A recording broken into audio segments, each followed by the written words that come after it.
আসসালামু আলাইকুম প্রিয় ফুটবল ফ্যান্স। ২০২৪-এর একেবারে শেষ মুহূর্তে চলে এসেছি আমরা এবং বছরের সালতামামিতে এই মুহূর্তে একেবারে ক্লিয়ারলি বলা যায় ২০২৪ সালটাও আর্জেন্টিনার ফুটবলের জন্য যথেষ্ট ভালো একটা বছর ছিল। আর্জেন্টিনা কোপা আমেরিকা ট্রফিটা আরও একবার ঘরে তুলেছে। সব মিলিয়ে এই বছরটাতে ১৬টা ম্যাচে ১৩টা জয়, ২টো পরাজয়, একটা ড্র। এই রেজাল্টটাকে আপনার পজিটিভ বলতে হবে। তবে এখানে কিঞ্চিত সমস্যা বা কিঞ্চিত হতাশার জায়গা হয়তোবা আর্জেন্টাইন ফ্যানেরা একটাই খুঁজে পাচ্ছেন, সেটা হচ্ছে বছরের শেষ ভাগে এসে সেপ্টেম্বরে কলম্বিয়ার কাছে ২-১ ব্যবধানে পরাজয় এবং প্যারাগুয়ের বিপক্ষে নভেম্বরে একই ব্যবধানে পরাজয় এবং মাঝখানে সময়টাতে বলিভিয়ার বিপক্ষে একটা দুর্দান্ত ম্যাচ ছাড়া সেই লেভেলের ফ্রি ফ্লোয়িং অ্যাটাকিং আর্জেন্টিনাকে খুঁজে না পাওয়া। এখন ২০২৫ সালটা আর্জেন্টিনার জন্য দল গোছানোর, বিশ্বকাপের আগে দলটাকে ফাইনালাইজ করার একটা মিশন হবে, এটা আমাদের সকলেরই জানা। তবে তার আগে যে জিনিসটা বোঝা উচিত সেটা হচ্ছে এই যে আর্জেন্টিনা আরও একটা দুর্দান্ত বছর কাটালো, তবে মাঝখানে শেষের দিকে এসে কিছুটা হলো খারাপ পারফরমেন্স, কিছুটা হলো মনোযোগ হারিয়ে ফেলা, এই জিনিসগুলো আসলে কেন হচ্ছে? এখন যখনই এমন টাইপের কোনো একটা প্রশ্ন আসে তখনই অনেকে এই জিনিসটা একেবারে চোখ বন্ধ করে বলে দেন বিভিন্ন জায়গায় নতুন নতুন প্লেয়ারদেরকে আনা উচিত। এই প্লেয়ার সেই প্লেয়ারকে দলে যদি আনা হয় এবং সিনিয়র বেশ কয়েকজন প্লেয়ারকে যদি বাদ দেওয়া হয় তাহলে আর্জেন্টিনা এই দলটা আরও ভালো পারফর্ম করবে এবং সেটার অবশ্যই জোরালো সম্ভাবনা আছে। আমি কিন্তু কোনোভাবে সেই জিনিসটাকে একেবারে বাইরে ফেলে দিচ্ছি না, কোনোভাবে এই জিনিসটা বলছি না যে নতুনদেরকে সুযোগ দেওয়া, ওটামেন্ডি, পেজ্জেলার মতো প্লেয়ারদেরকে বিশ্রামে পাঠানো কিংবা বাদ দেওয়া এগুলো অযৌক্তিক কোনো সিদ্ধান্ত। এটার সাথে একাত্মতা প্রকাশ করে বলছি, এমন সিদ্ধান্তের পরেও কিন্তু থাকবে এবং এত কিছুর পরে বা প্লেয়ারদেরকে বাদ দেওয়ার পরেও নতুনদেরকে আনার পরেও কিছু কিছু জায়গা থেকে সমস্যা হতে পারে। এবং এখানে আমার আজকের ভিডিওর যে আলোচনার মূল পয়েন্ট সেটা হচ্ছে পারফেক্ট একটা কম্বিনেশন খুঁজে বের করা, এবং কম্বিনেশনে কিছু না কিছু সমস্যা চ্যালেঞ্জ সামনে আছে বলেই আমাদের কাছে বেশ কয়েকটা ম্যাচের রেজাল্টটা খুব একটা বেশি পক্ষে আসেনি এই জিনিসটা মনে হচ্ছে। যেমন ডিফেন্সকে ঘিরে এত আলোচনা, ডিফেন্সে যদি শেষ পর্যন্ত ক্রিস্টিয়ান রোমেরো এবং লিসান্দ্রো মার্টিনেজ দুজনেই ফিট থাকেন তাহলে হয়তোবা সেন্ট্রাল ডিফেন্সে একটা জুটি তৈরি করার বা একটা বেস্ট পসিবল ডুও আর্জেন্টিনার কাছে আছে, এই জিনিসটা মনে হয়।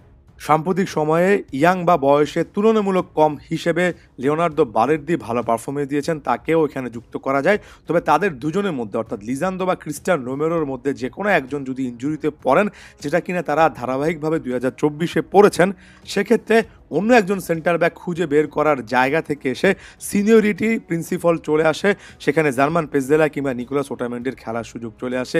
এখানে একটা পারফেক্ট ব্যালেন্স, দুজনকেই প্রায় কাছাকাছি সময়ে ফুললি ফিট পাওয়ার যে একটা ব্যাপার আছে সেটা স্কালোনির জন্য সমস্যার একটা কারণ হচ্ছে। আর্জেন্টিনার রাইট ব্যাক লেফট ব্যাক পজিশনও এই টাইপের একটা ব্যালেন্স আসলে খোঁজা দরকার।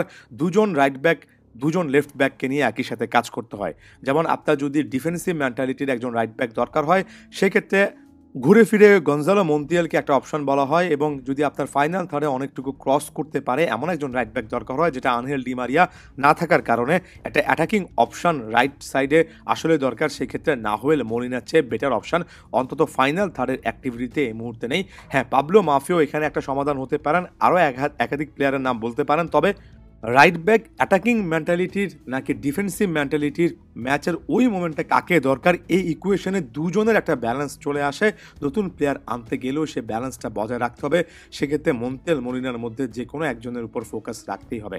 লেফট ব্যাক পজিশনেও নিকোলাস ট্যাগলেফিকো সে ডিফেন্সিভ কাভারেজটা দেন, এবং অ্যাটাকিং মেন্টালিটির একটা অপশান হিসেবে মার্কোস অ্যাকুরিয়া না থাকাটা আর্জেন্টিনার জন্য একটা সমস্যার কারণ হয়ে দাঁড়িয়েছে।